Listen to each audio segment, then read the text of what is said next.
Hello good morning everyone UPSC aspirants. मैंने आपको 2023-2024 UPSC prelims previous paper solve करवा दिए हैं। अब मैं पॉलिटी का पार्ट 4 दृष्टि आईएएस बुक से पढ़ा रहा हूँ। और जो मेरा चैनल है यूट्यूब पर only UPSC exam by Dhanjilal sir, उस चैनल को आप लाइक सब्सक्राइब और शेयर करें। और मैं आपका समय बर्बाद ना करते हुए पढ़ाने जा रहा हूँ। और ये जो यूपीएससी प्रीलिम्स प्रीवियस पेपर है, इनमें से हर एग्ज़ाम में यूपीएससी के में 2, 3, 4 क्वेश्चन रिपीट होते हैं। तो क्वेश्चन नंबर 2, निम्नलिखित में से कौन से मंत्रिमंडल सचिवालय का कार्य है? ऑप्शन 1, मंत्रिमंडल बैठकों के लिए कार्यसूची तैयार करना।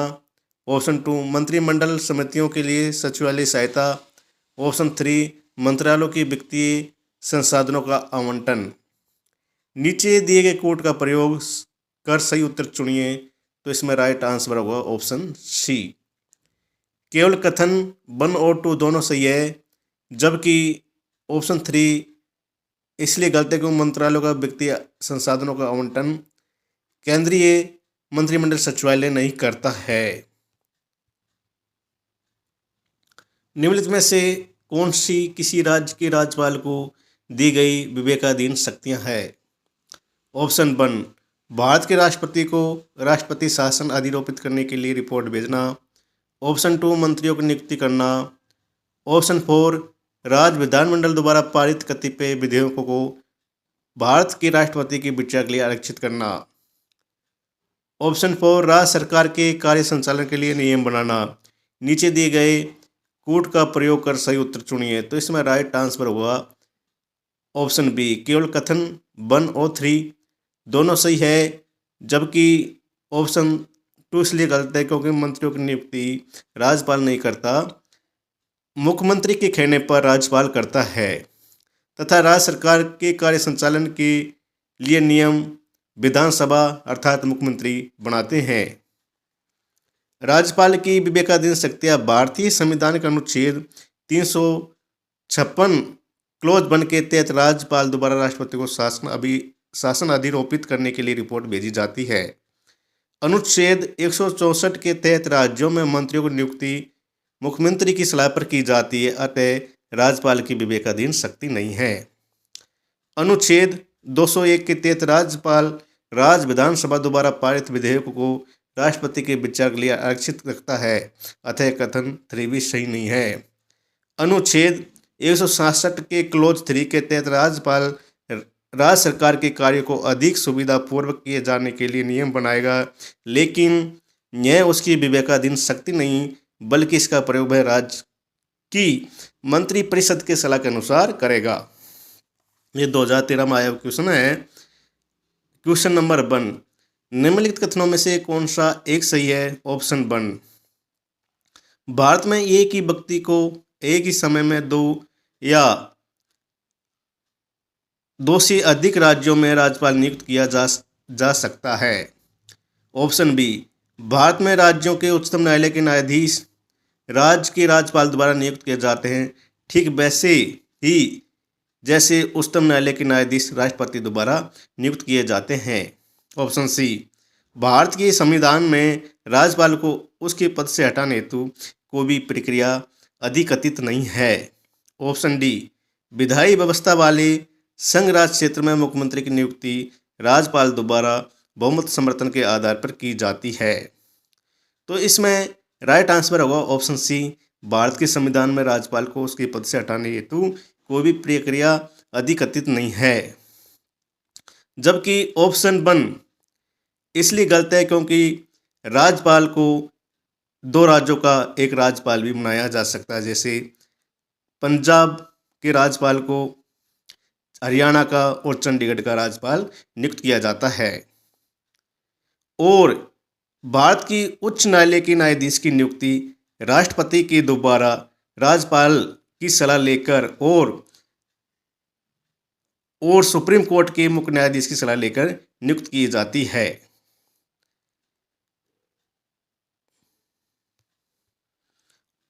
और ऑप्शन डी, विधायी व्यवस्था वाले संघ राज्य क्षेत्र में मुख्यमंत्री की नियुक्ति राष्ट्रपति द्वारा की जाती है बहुमत समर्थन के आधार पर। क्वेश्चन नंबर 2, निम्नलिखित कथनों पर विचार कीजिए। ऑप्शन 1, केंद्र में मंत्रिपरिषद संसद के प्रति सामूहिक रूप से उत्तरदायी होगी। ऑप्शन 2, संघीय मंत्री भारत के राष्ट्रपति के पश्चात पद धारण करेंगे। ऑप्शन 3, विधि निर्माण हेतु प्रस्ताव के बारे में प्रधानमंत्री राष्ट्रपति को सूचित करेगा। उपरोक्त कथनों में से कौन सा सही है? तो इसमें राइट आंसर होगा ऑप्शन बी, केवल कथन 2 और 3 सही है। जो केंद्र में मंत्रिपरिषद है वो संसद के प्रति अर्थात राज्यसभा और राष्ट्रपति की सामूहिक रूप से उत्तरदायी नहीं होती, वो सिर्फ लोकसभा के प्रति उत्तरदायी होती है। क्वेश्चन नंबर 3, निम्नलिखित कथनों पर विचार कीजिए। भारत का महान्यायवादी attorney of general. Option 1, Lok Sabha की कार्रवाई में भाग ले सकता है। ऑप्शन 2, लोकसभा की किसी समिति का सदस्य हो सकता है। ऑप्शन 3, लोकसभा में बोल सकता है। ऑप्शन 4, लोकसभा में मतदान कर सकता है। उपरोक्त कथनों में से कौन सा सही है? तो इसमें राइट आंसर होगा ऑप्शन सी क्योंकि अटॉर्नी ऑफ जनरल लोकसभा में कार्रवाई में भाग ले सकता है, किसी समिति का सदस्य हो सकता है, लोकसभा में बोल सकता है, लेकिन लोकसभा में मतदान नहीं कर सकता है। ये राइट। और जो जनरल ऑफ अटॉर्नी की नियुक्ति की जाती है वो भारतीय संविधान के अनुच्छेद 76 और 78 में इसका उल्लेख किया गया है।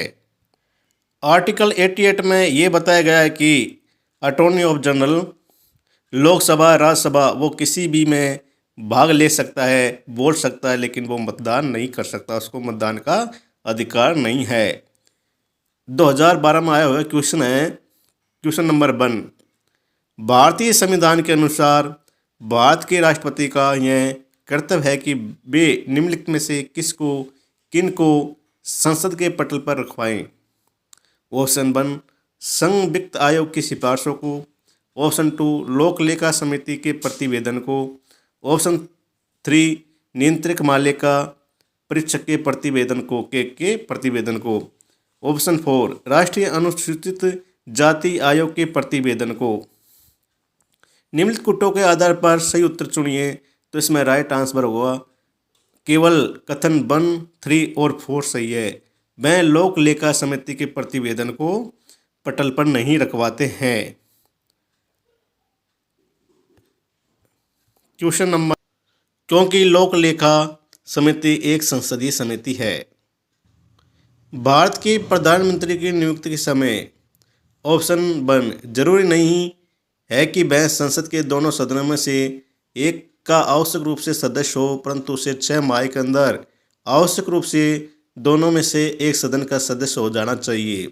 ऑप्शन बी, जरूरी नहीं कि वह संसद के दोनों सदनों में से एक का आवश्यक रूप से सदस्य हो, परंतु उसे 6 माह के अंदर लोकसभा का सदस्य हो जाना चाहिए। ऑप्शन सी, संसद के दोनों सदनों में से एक का आवश्यक रूप से सदस्य होना चाहिए। ऑप्शन डी, आवश्यक रूप से लोकसभा का सदस्य होना चाहिए।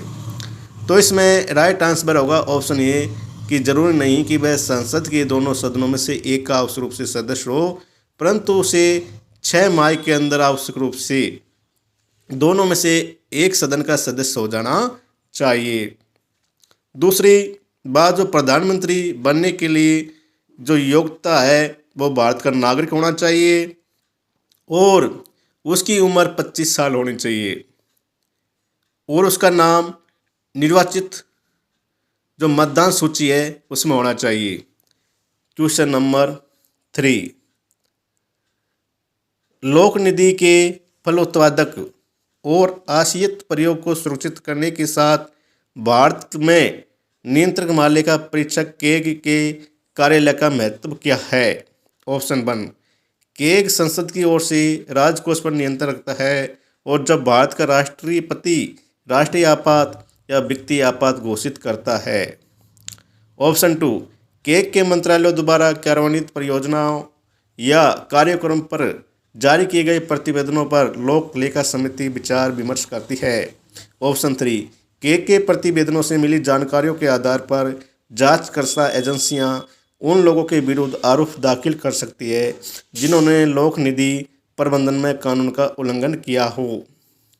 ऑप्शन 4, केक को ऐसी निश्चित न्यायिक शक्तियाँ प्राप्त है कि सरकारी कंपनियों के लेखा परीक्षा और लेखा जांचते समय वह कानून का उल्लंघन करने वालों पर अभियोग लगा सके। ये उपरोक्त में से कौन सा कथन सही है? तो इसमें राइट आंसर होगा ऑप्शन सी, केवल कथन 2 और 3 सही है, क्योंकि केग राष्ट्रीय आपात और व्यक्ति आपात घोषित के समय राजकोष पर नियंत्रण नहीं रखता है और न ही वो कानून का उल्लंघन करने पर कानूनी कार्रवाई कर सकता है। तो इसलिए ऑप्शन 1 और 4 इसलिए गलत है। निम्नलिखित कथनों पर विचार कीजिए। ये न्यायपालिका से रिलेटेड है, 2022 में आया हुआ है। ऑप्शन 1, HN सैनल समिति की रिपोर्ट के अनुसरण में न्यायालय का अवमानना अधिनियम 1971 पारित किया गया था। ऑप्शन 2, भारत का संविधान उच्चतम न्यायालय और उच्च न्यायालयों को अपनी अवमानना के लिए दंड देने हेतु शक्ति प्रदान करता है। ऑप्शन 3, भारत का संविधान सिविल अवमानना और आपराधिक अवमानना को परिभाषित करता है। ऑप्शन 4, भारत में न्यायालय की अवमानना के विषय में कानून बनाने के लिए संसद में शक्ति निहित है। ये उपरोक्त कथनों में से कौन सा सही है? तो इसमें राइट आंसर होगा ऑप्शन 1, 2 और 4। ये तीनों कथन सही है, जबकि ऑप्शन 3 इसलिए गलत है कि सिविल अवमानना और आपराधिक अवमानना को संविधान में परिभाषित नहीं किया गया है। क्वेश्चन नंबर 2, भारत की संदर्भ में निम्नलिखित कथनों पर विचार कीजिए। ऑप्शन 1, सरकारी विधि अधिकारी और विधिक फर्म अधिवक्ता के रूप में मान्यता प्राप्त है, किंतु कॉरपोरेट वकील और पेटेंट न्यायवादी अधिवक्ता की मान्यता से बाहर रखे गए हैं।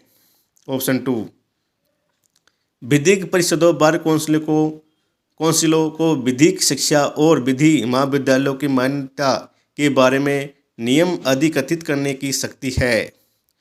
ये उपरोक्त कथनों में से कौन सा सही है? तो इसमें राइट आंसर होगा ऑप्शन बी, केवल कथन 2 सही है, जबकि ऑप्शन 1 इसलिए गलत है क्योंकि जो पेटेंट कॉर्पोरेट वकील और पेटेंट न्यायवादी अधिवक्ताओं को मान्यता के अंदर रखा गया है, इसमें मना कर रखा है। इसमें हम देख लेते हैं हम सरकारी विधि अधिकारी, विधिक फर्म और पेटेंट न्यायवादी अधिवक्ता के रूप में मान्यता प्राप्त है, जबकि कॉर्पोरेट वकील अधिवक्ता की मान्यता से बाहर है। जो इसमें कॉर्पोरेट वकील है वो मान्यता की से बाहर है, जबकि इसमें सरकारी विधि अधिकारी, विधिक फर्म और पेटेंट न्यायवादी अधिवक्ता के रूप में मान्यता प्राप्त है। मैंने इसमें जो कॉर्पोरेट वकील है इसको शामिल कर लिया था, सॉरी। क्वेश्चन नंबर 3, भारत के न्यायालय द्वारा जारी रिटों के संदर्भ में निम्नलिखित कथनों पर विचार कीजिए। ऑप्शन 1, किसी प्राइवेट संगठन के विरुद्ध जब तक कि उसको कोई सार्वजनिक कार्य नहीं सौंपा गया हो परमादेश मैंडेमस नहीं होगा। ऑप्शन 2, किसी कंपनी के विरुद्ध भले ही वह कोई सरकारी कंपनी हो परमादेश नहीं होगा। ऑप्शन 3, कोई भी लोक प्रबंध शक्ति, पब्लिक माइंडेड पर्सन अधिकार परीक्षा क्यों वारंटो रिट प्राप्त करने हेतु न्यायालय में समावेदन करने के लिए याची पिटिशनर हो सकता है। ये उपरोक्त कथनों में से कौन सा सही है? तो इसमें राइट आंसर होगा ऑप्शन सी, कथन 1 और 3 सही है, जबकि जो मैंडेमस है वो सरकारी कंपनी में परमादेश हो सकता है, प्राइवेट कंपनी के विरुद्ध नहीं होगा। अगर सरकारी कंपनी है तो उसके विरुद्ध न्यायालय परमादेश दे सकता है किसी अधिकारी के प्रति। क्वेश्चन नंबर भारतीय न्यायपालिका के संदर्भ में निम्नलिखित कथनों पर विचार कीजिए। ऑप्शन 1, भारत के राष्ट्रपति की पूर्व अनुमति से भारत के मुख्य न्यायमूर्ति द्वारा उच्चतम न्यायालय से सेवानिवृत्त किसी न्यायाधीश को उच्चतम न्यायालय के न्यायाधीश के पद पर बैठने और कार्य करने हेतु बुलाया जा सकता है। ऑप्शन 2, भारत में किसी भी उच्च न्यायालय को अपने निर्णय के पुनर्विलोकन की शक्ति प्राप्त है, जैसे कि उच्चतम न्यायालय के पास है। उपरोक्त कथनों में से कौन सा सही है? तो इसमें ऑप्शन सी दोनों कथन सही है। संविधान के अनुच्छेद 128 के तहत सर्वोच्च न्यायालय को यह अनुच्छेद 128 के तहत और उच्च न्यायालय को अनुच्छेद 215 के तहत यह शक्ति प्राप्त है। क्वेश्चन नंबर 1 2019 में आया था। भारत के संविधान के संदर्भ में सामान्य विधियों में अंतर्विष्ट प्रतिषेध अथवा निर्बंधन अथवा उपबंध अनुच्छेद 142 के अधीन सामुदायिक शक्तियों पर प्रतिषेध अथवा निर्बंधन की तरह कार्य नहीं कर सकते। निम्नलिखित में से कौन सा एक इसका अर्थ हो सकता है? ऑप्शन ए, भारत के निर्वाचन आयोग द्वारा अपने कर्तव्यों का निर्वहन करते समय लिए गए निर्णयों को किसी भी न्यायालय में चुनौती नहीं दी जा सकती है। ऑप्शन बी, भारत का उच्चतम न्यायालय अपनी शक्तियों के प्रयोग में संसद द्वारा निर्मित विधियों से बाध्य नहीं होता। ऑप्शन सी, देश में गंभीर वित्तीय संकट की स्थिति में भारत का राष्ट्रपति मंत्रिमंडल के परामर्श के बिना वित्तीय आपात घोषित कर सकता है। ऑप्शन डी, कुछ मामलों में राज्य विधानमंडल संघ विधानमंडल की सहमति के बिना विधि निर्मित नहीं कर सकते। तो इसमें अनुच्छेद 142 सुप्रीम कोर्ट की स्पेशल पावर होती है और जो इसमें राइट ऑप्शन है बी होगा राइट आंसर। भारत का उच्चतम न्यायालय अपनी शक्तियों के प्रयोग में संसद द्वारा निर्मित विधियों से बाध्य नहीं होता। क्वेश्चन नंबर 2, निम्नलिखित कथनों पर विचार कीजिए। ऑप्शन 1, भारत के संविधान के 44वें संशोधन द्वारा लाए गए अनुच्छेद ने प्रधानमंत्री के निर्वाचन को न्यायिक पुनर्विलोकन से के परे कर दिया। ऑप्शन 2, भारत के संविधान के 99वें संशोधन को भारत की उच्चतम न्यायालय ने अभिखंडित कर दिया क्योंकि यह न्यायपालिका की स्वतंत्रता का अतिक्रमण करता था। तो इसमें राइट आंसर होगा ऑप्शन 2, जो बी कथन है वो सही होगा। क्योंकि और ऑप्शन 1 इसलिए गलत है क्योंकि भारत के संविधान के 44वें संशोधन दोबारा नहीं 39वें संविधान संशोधन 1975 द्वारा प्रधानमंत्री के निर्वाचन को न्यायिक पुनर्विलोकन से परे कर दिया, अर्थात उसकी न्यायालय में सुनाई नहीं हो सकती और इसे वापस ही न्यायिक पुनर्विलोकन के लिए 44वें संशोधन द्वारा अंतर्गत कर दिया कि इसकी अब न्यायालय जांच हो सकती है। क्वेश्चन नंबर 3, निम्नलिखित कथनों पर विचार कीजिए। न्यायाधीश जांच अधिनियम 1968 के अनुसार भारत के उच्चतम न्यायालय के किसी न्यायाधीश पर महाभियोग चलाने के प्रस्ताव को लोकसभा के अध्यक्ष द्वारा अस्वीकार नहीं किया जा सकता है। ऑप्शन 2, भारत का संविधान यह परिभाषित करता है और ब्यौरे देते हैं कि क्या क्या भारत के उच्चतम न्यायालय के न्यायाधीशों की अक्षमता और सिद्ध कदाचार को गठित करते हैं। ऑप्शन 3, भारत के उच्चतम न्यायालय के न्यायाधीशों के महाभियोग की प्रक्रिया के ब्यौरे में न्यायाधीश जांच अधिनियम 1968 में दिए गए हैं। यदि किसी न्यायाधीश के महाभियोग के प्रस्ताव को मतदान हेतु लिया जाता है और विधि द्वारा अपेक्षित है कि यह प्रस्ताव संसद के प्रत्येक सदन द्वारा संप्रतित हो और उस सदन की कुल सदस्य संख्या के बहुमत द्वारा तथा संसद के उस सदन के कुल उपस्थित और मत देने वाले सदस्यों के कम से कम 2/3 द्वारा समृद्ध हो। उपरोक्त में से कौन सा कथन सही है? तो इसमें राइट आंसर होगा ऑप्शन 3 और ऑप्शन 4, ये दोनों कथन सही है। ऑप्शन 1 इसलिए गलत है क्योंकि लोकसभा का अध्यक्ष और राज्यसभा का सभापति जो न्यायाधीश के के ऊपर जो महाभियोग चलता है उसको स्वीकार भी कर सकते हैं और अस्वीकार भी कर सकते हैं। और जो ये उच्चतम न्यायालय के न्यायाधीशों को अक्षमता तथा सिद्ध कदाचार को हटाने का जो उल्लेख किया गया है वो संविधान में परिभाषित नहीं है, इसलिए ऑप्शन 2 भी गलत है। क्वेश्चन नंबर 4, भारत के संविधान के संदर्भ में निम्नलिखित कथनों पर विचार कीजिए। ऑप्शन 1, किसी भी केंद्रीय विधि को संवैधानिक रूप से अवैध घोषित करने की किसी भी उच्च न्यायालय की अधिकारिता नहीं होगी। ऑप्शन 2, भारत के संविधान के किसी भी संशोधन पर भारत के उच्चतम न्यायालय द्वारा प्रश्न नहीं उठाया जा सकता है। उपरोक्त में से कौन सा कथन सही है? तो इसमें राइट आंसर होगा ऑप्शन डी, दोनों ही कथन सही नहीं है, क्योंकि संविधान के मूलभूत ढांचे से अगर संसद कोई विधि बनाता है और वो मूल ढांचे संविधान के मूल ढांचे के विरुद्ध है तो उस पर न्यायालय, सुप्रीम कोर्ट और हाई कोर्ट दोनों निर्णय दे सकते हैं। और ये जो न्यायिक शक्ति मिली है सुप्रीम कोर्ट हाई कोर्ट को केशवानंद भारती बाद 1973 में से मिली है। क्वेश्चन नंबर 1 जो 2017 में आया था, भारत में न्यायिक पुनरीक्षण का अर्थ क्या है? ऑप्शन 1, विधियों और कार्यपालिक आदेशों को संवैधानिकता के विषय में प्रख्यापन करने का न्यायपालिका का अधिकार। ऑप्शन बी, विधानमंडलों द्वारा निर्मित विधियों के प्रावधान को प्रश्नगत करने का न्यायपालिका का अधिकार। ऑप्शन सी, न्यायपालिका का सभी विधियां अधिनियमों के राष्ट्रपति द्वारा उन पर सहमति प्रदान किए जाने के पूर्व पुनरीक्षण का अधिकार। ऑप्शन डी, न्यायपालिका का समान या भिन्न वादों में पूर्व में दिए गए स्वयं के निर्णयों को पुनरीक्षण का अधिकार। तो इसमें राइट आंसर होगा ऑप्शन ए, विधियां और कार्यपालिक आदेशों की संवैधानिकता के विषय में प्रख्यापन करने का न्यायपालिका का अधिकार।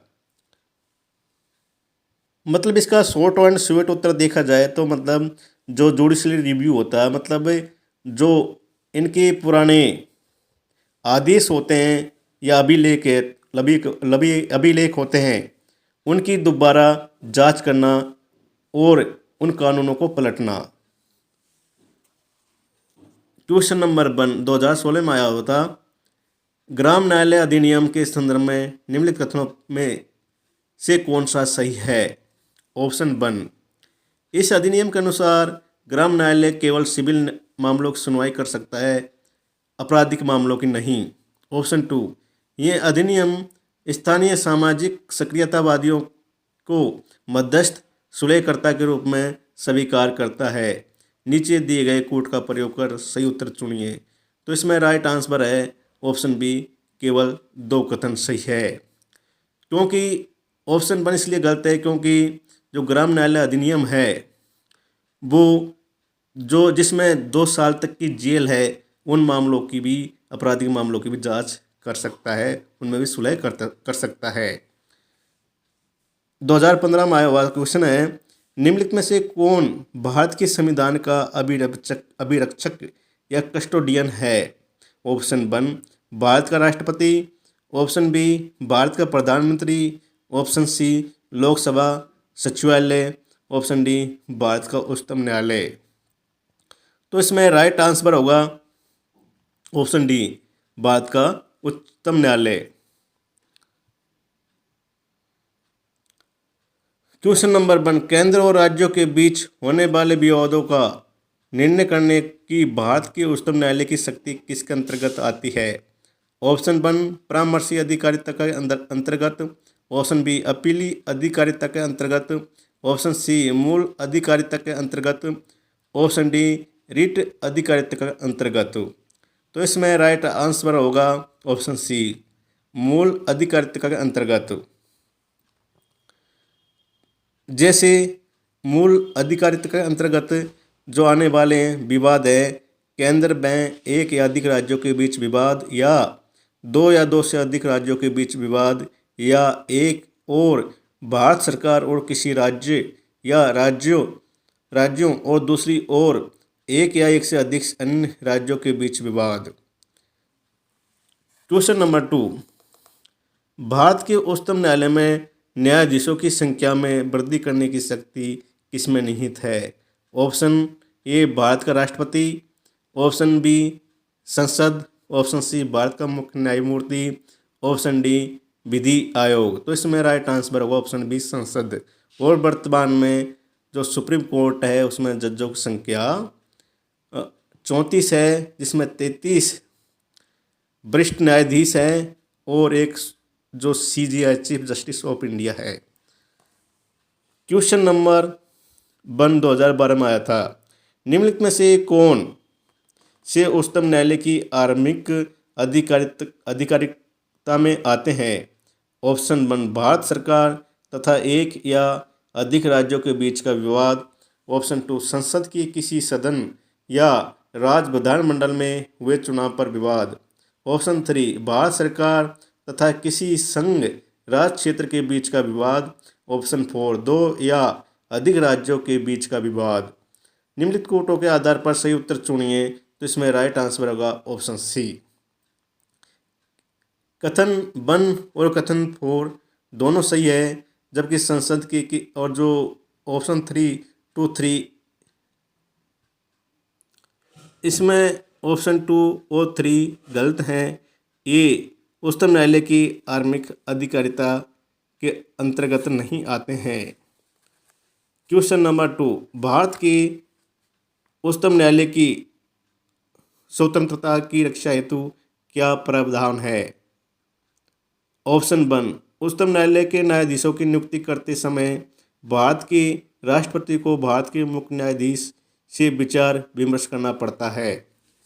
ऑप्शन 2 उच्चतम न्यायालय के न्यायाधीश को केवल भारत के मुख्य न्यायाधीश द्वारा हटाया जा सकता है। ऑप्शन 3 न्यायाधीशों का वेतन भारत की संचित निधि पर आरोपित होता है, जिस पर विधानमंडल को अपना मत नहीं देना होता।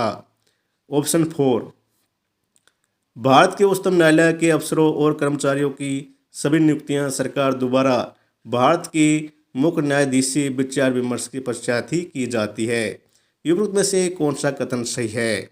तो इसमें राइट आंसर होगा ऑप्शन 1, केवल कथन 1 और 3 सही है, जबकि उच्चतम न्यायालय के न्यायाधीशों को भारत के मुख्य न्यायाधीश द्वारा नहीं हटाया जाता है, वो राष्ट्रपति द्वारा दोनों सदनों की बहुमत से हटाया जाता है।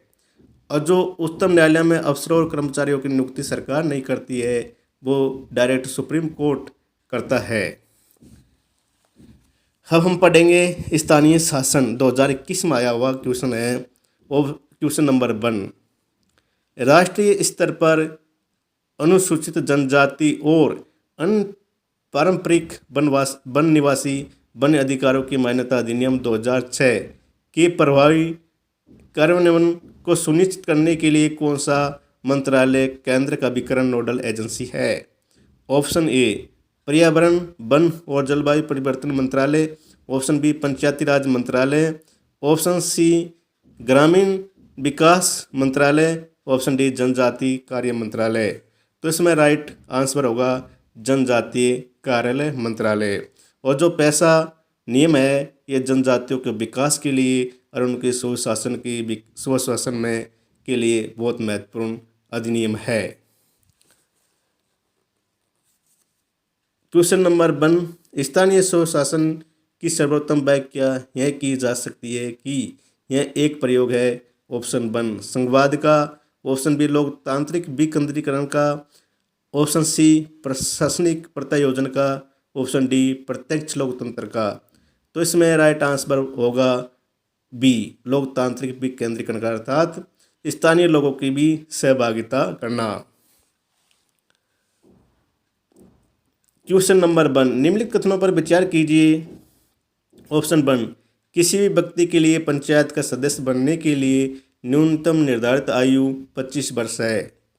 ऑप्शन 2 पंचायत के समय पूर्व भंग होने के पश्चात पुनर्गठित पंचायत केवल अवशिष्ट समय के लिए ही जारी रहती है, अर्थात बचे हुए समय के लिए जारी रहती है।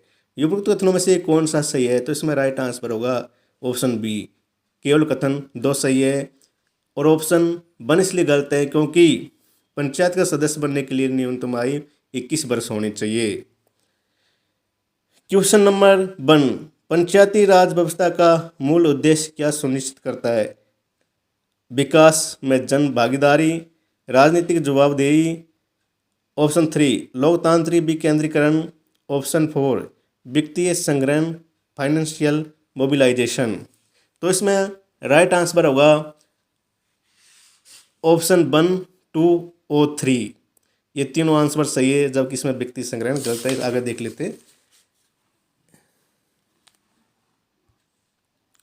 तो इसमें राइट आंसर होगा ऑप्शन सी, केवल कथन वन और थ्री। ये दो कथन सही है, जबकि कथन